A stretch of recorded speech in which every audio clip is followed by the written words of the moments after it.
양시장이 점차 벌어지고 있습니다. 유가증권 시장은 쌩쌩 잘 달립니다. 1%대 상승세 유지하고 있는 반면 코스닥은 9시 구간대 잠시 파란불이 들어오기도 했습니다. 현재는 보합권 내에서의 등락 과정인데요. 종목에 포커스 맞춰보겠습니다. 점상 시크릿 미리 보기. 오늘 토마토 투자클럽의 김민준 전문가 만나보겠습니다. 네, 지금 이번 주 가장 큰 이벤트 FOMC 기자회견이 남아 있습니다. 코멘트가 가장 중요할 것 같은데 전일 상당히 우리 시청자 여러분들 체감지수 안 좋았습니다. 오늘 그래도 훈풍이 좀 불어주고 있는데 미국 증시와의 커플링입니다. 그 안에서 이제 종목군이 좀 움직이는데 결국은 내일 FOMC가 매파적인 발언, 코멘트, 시장에 충격파를 주더라도 흔들리지 않는 종목, 그리고 하락이 되더라도 덜 떨어진 종목을 선정하는 게 가장 핵심이다. 출발해 보겠습니다. 현대차 먼저 보겠습니다. 참 이 종목은 우리가 성장주의 일환으로도 편입을 해야 될 것 같고 또 밸류 프로그램이라도 상당히 득을 봤던 기업이다. 이렇게 말씀드려야 될 것 같고요. 지금 보시게 되면 뭐 LS라든지 두산이라든지 SK라든지 한화라든지 지주사, 은행들 모두 다 같습니다만은 밸류 프로그램에 대한 좀 실망감, 기대감 하락 등등이 좀 나오면서 상당히 부침이 있었습니다만은 법인세 이야기가 나오면서 오늘 또 강한 모습이에요.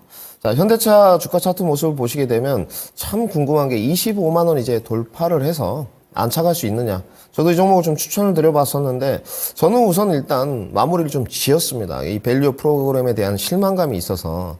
그런데 지금의 기술적인 모습이나 투심을 좀 본다면 쉽게 떨어지지 않는 모습입니다.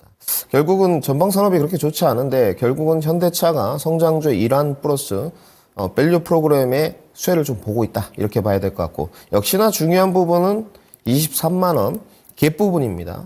메꾸는지가 가장 중요하고 상단으로는 25만 원을 돌파해서 안착할 수 있느냐. 증권사의 리포트는 높은 데는 33만 원까지도 좀 나와 있습니다만은 지금의 확률로 좀 봤을 땐 높은 확률로 매크로 변수만 좀 우호적으로 나와준다면 25만 원을 안착해서 갈 확률이 높다. 이렇게 정리를 해드리고 제약바이오로 좀 가보겠습니다. 요즘 뭐 분위기 좋습니다. 금리 인하 소식 계속 미뤄졌는데 제약바이오 안에서 그 형성된 구도 ADC, 바이오, 시밀러, 자가면역, 신약까지 좀 전이효과, 낙수효과가 이제 슬슬 나오는 초입본 것 같습니다. 툴젠의 모습입니다. 유전자 가입 치료제 거의 기술력은 세계 최고라고 좀 말씀드릴 수 있을 것 같고 근데 주가의 퍼포먼스는 상당히 좋습니다. 근데 모양을 좀 보면 각도가 너무 가팔라서 눌림목이 한 번씩 나와주면 좀 진입을 하시려는 시청자분들이 많이 계셨을 텐데 좀 어렵죠. 특히 7만 원대 갭 상승으로 뛰었던 부분이 우리들 그 눌림목을 준비했던 시청자들 입장에서 좀 아픕니다.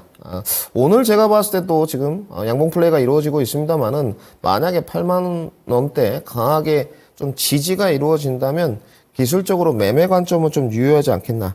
내용은 보니까 R&P 특허 추가 수익화에 이제 주가가 고공행진하고 있는데 여기는 그거 말고도 이제 희귀 질환입니다. 유전자 희귀 질환인데 샤크로 마리투스 병의 치료제를 개발하고 있다는 것까지 전달해 드리겠습니다. 가장 중요한 건 툴젠의 모습도 있지만 계속적으로 낙수 효과로 갈 수 있는 초입부기 때문에 기본적 분석상 재무가 좀 튼튼하고 주도군 안에서 좀 퍼져나갈 수 있는 종목들을 선정하는 게 제약바이오의 핵심이다. 정리해 드리고요.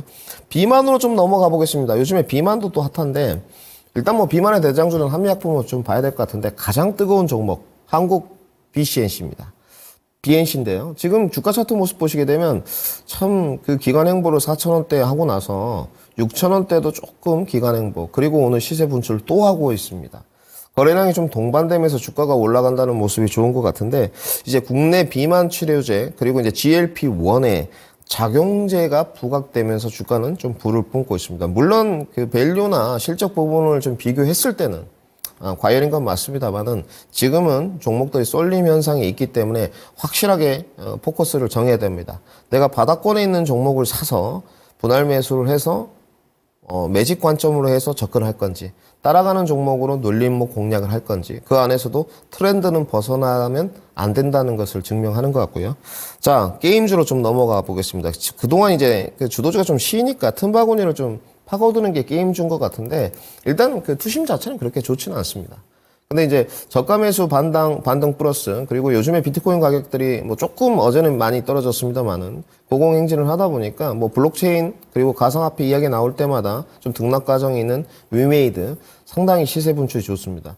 연 3일 지금 양봉 플레이가 좀 이루어지고 있고 다른 종목들도 좀 반등이 나옵니다만은 뭐 컴투스 홀딩스라든지 그런데 유독 위메이드가 좀 강한 모습은 그런 내용이 있는 것 같고요. 블록체인 사업 플러스 그리고 이제 역시나 본업 기대감 게임 신작이 지금 준비되어 있습니다. 판타스틱 베이스볼인데 이제 곧 나오고 평가를 받겠죠. 게임이 재미있다 없다. 지금은 역시나 따라가는 매매로는 소외주기 때문에 좀 어렵고요. 눌림목을 차분하게 기다려야 된다. 이렇게 정리해드리고 오늘 또 소외주 중에 자율주행이 부각되고 있습니다. 저는 오늘 소외주 중에 에이테크 솔루션을 준비했는데 에이테크 솔루션 말고도 뭐 스마트 레이더 시스템이라든지 퓨런티아라든지 넥스트 칩이라든지 세코닉스까지 모두 다가 시세가 조금씩 움직였습니다. 오늘 이제 변곡 돌파를 앞두고 지금 양봉 윗꼬리가 좀 달렸고 장중에 10% 정도 지금 수익이 나고 있습니다. 11,000원대 달리고 있는 에이테크 솔루션인데 아직 국내 시장에서는 카메라냐 라이더냐 레이더냐 의견이 좀 분분하고 명확하게 정리를 좀 해드리면 역시나 이제 과부하 때문에 테슬라는 카메라로 좀 일원화하고 있다. 그렇다고 해서 라이더나 레이더를 안 보는 것은 아니에요. 우리 시청자분들 꼭 간과하지 말으셔야 될 것 같고 번외로 조금 하나 더 보면 이제 카메라 융복합을 좀 보고 있는 쪽이 이 스마트 레이더 시스템이라는 주가입니다. 오늘 지금 장중에 7%가 오르는데 바닥권을 좀 찍고 올라가는 모습인데 선정을 할 때도 자율주행 공략 포인트를 명확하게 가져야 됩니다. 라이더냐 카메라냐 정리해드리고 2차 전지로 좀 넘어가 보겠습니다. 계속적으로 시청자분들하고 이제 함께 해가고 있는 김민준 삼성 SDI인데 저희들 아마 평단이 40만 원 정도 됩니다. 지금 비중이 11% 정도 갖고 있는데 바닥은 역시 35만 원권으로 정확하게 짚은 것 같고요. 기술적으로 계속 반등을 이어가고 있는데 요즘에 이제 46파이 제너럴 모터스와 이야기가 계속 스물스물 좀 나오고 우리 인터 배터리 데이 때 전고체부터 타임라인 로드맵이 제시되면서 주가의 하방 경직성은 확보했다. 이제 퍼포먼스입니다. 오늘 양극재 땅도 뭐 나쁘지 않은 모습이고 최근에 테슬라 연동성 가면서 LNF도 조금씩 오르는 모습인데 지금의 과대낙폭에서 가장 빠른 반등세를 보여주는 건 대형주의 삼성 SDI다. 35만 원 기준으로 23% 정도 올랐기 때문에 가장 중요한 포인트는 앞으로도 계속적으로 이 퍼포먼스를 좀 보여줄 것이냐 여기에 기계를 해야 될 것 같습니다. 자리를 좀 이동해서 구체적으로 반도체부터 제약바이오 2차 전지까지 좀 심도 있게 다뤄보도록 하겠습니다. 네, 점상 시크릿 본편은 유튜브 토마토 증권통 채널에서 함께 하실 수 있습니다. 지금까지 다양한 투자 판단에 대한 도움 말씀드렸습니다. 종목의 상승 하락을 보장하지는 않습니다. 남은 시간도 성공 투자하세요. 고맙습니다.